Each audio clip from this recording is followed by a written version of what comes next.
Well, hello to all of you who are joining today. This morning's coffee talk with Bernadette was about compassionate visits.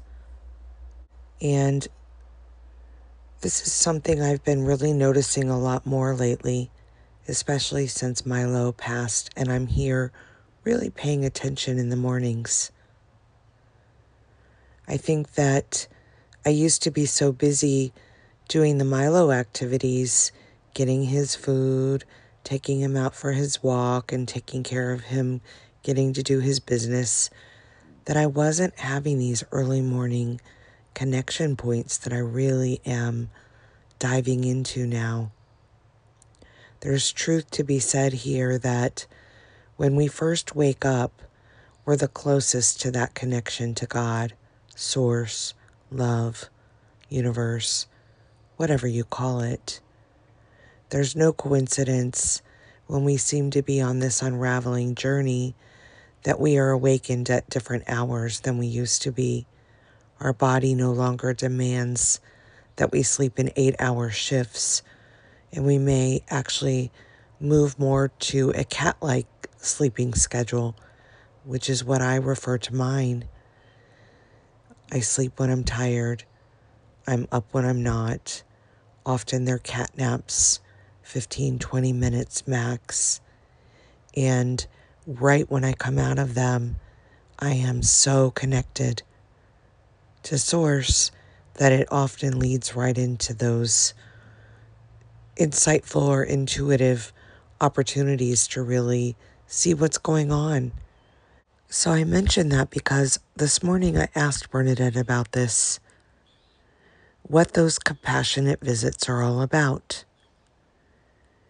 Now, I called them compassionate visits. Bernadette did not. I want to be clear about that label. The reason I name them that is because typically what happens for me in the story of Kelly is I may be connecting just to be in that stillness, but what I'm not recognizing is that there is stuff to clean up there that is compassionately looked at with the God Squad. And they know more than I do, which is perfect. If there are old energies, old thoughts, old beliefs, old conditioning, which there always are, transmuting those things and getting them out of the cookie jar, out of the cache, out of that subconscious mind, frees up the energy for what could come there, which is always, always for our highest good. We've talked about this on previous chapters here with Bernadette, so if you aren't familiar with those, perhaps back up a little bit and go watch some of the other sharings we have here. I love the word compassion. I think it's a beautiful word. It's one of those words that to me is neutral, meaning it doesn't have a positive or a negative charge. There are other words like this as well, but compassion can mean a lot of things to a lot of people.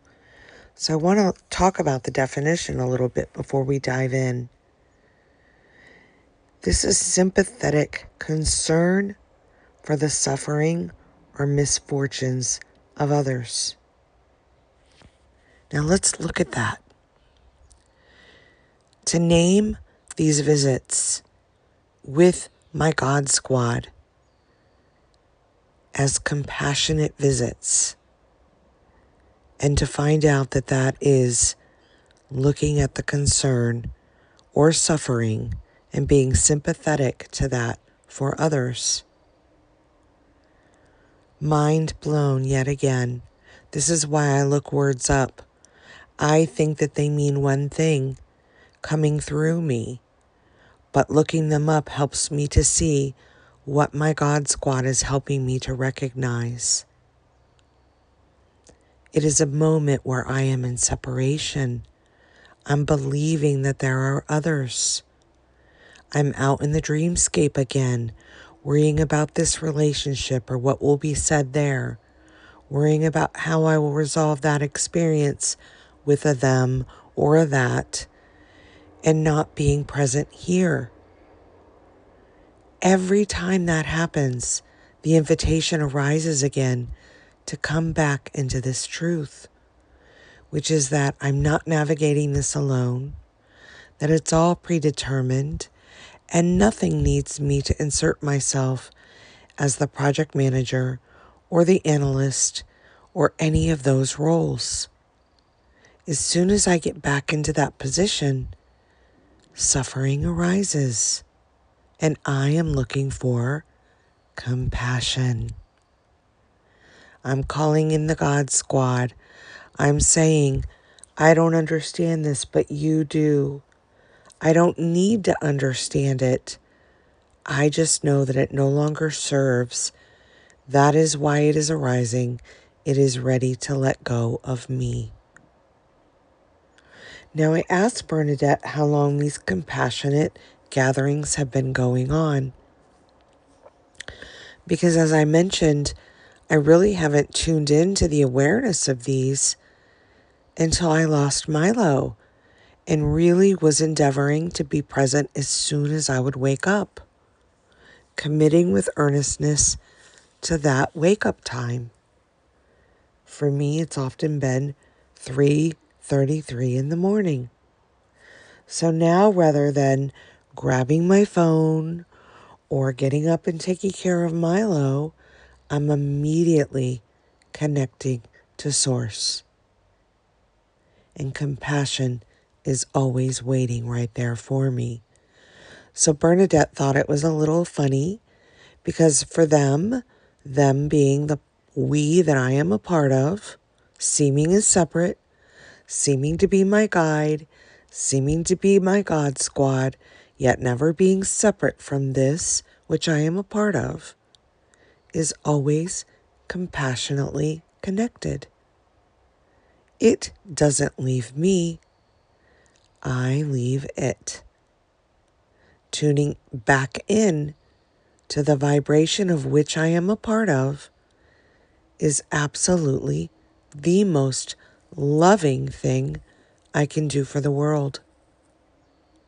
When I am clear in my thoughts about them, when I am clear in what this experience is, always knowing it is for the highest good of all, then and only then am I of service to anyone.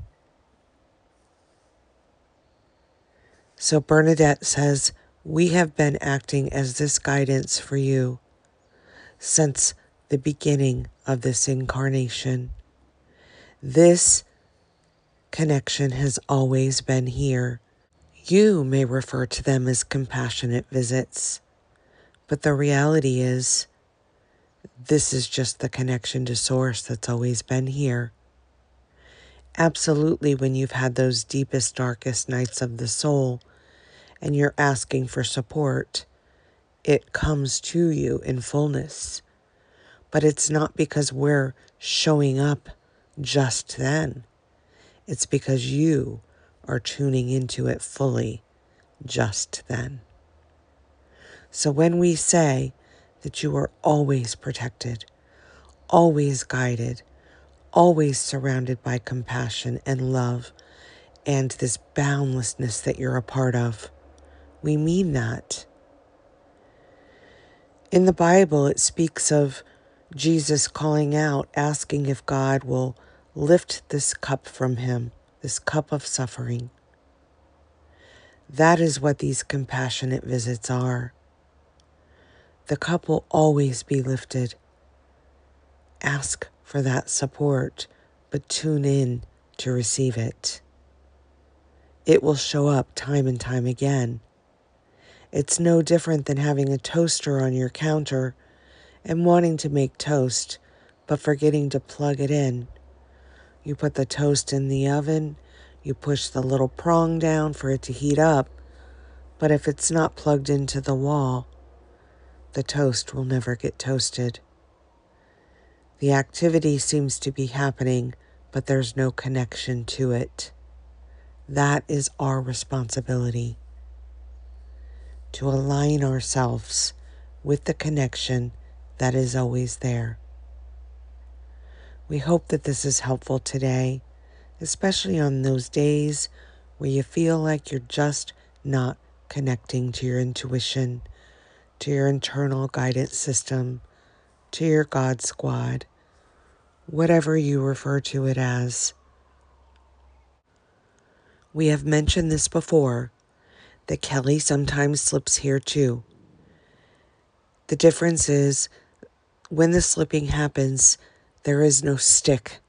There's no mount from the jump off of that crazy, crazy balancing beam. There's just a landing and an awareness, whoops, in the dream again, and immediately tuning in to clean that up. If you feel like you keep getting stuck here, reach out to Kelly. She will be your soul guide in this experience.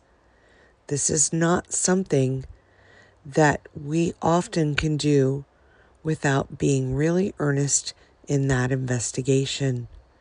The direct pointings here on this page can only do just that.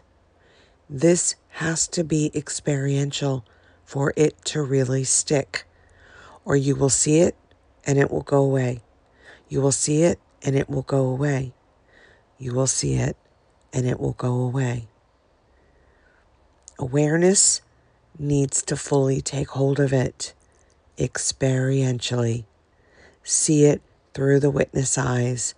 Walk in it. Be it. And then it will be yours. We hope that helps today. Much love. Until next time.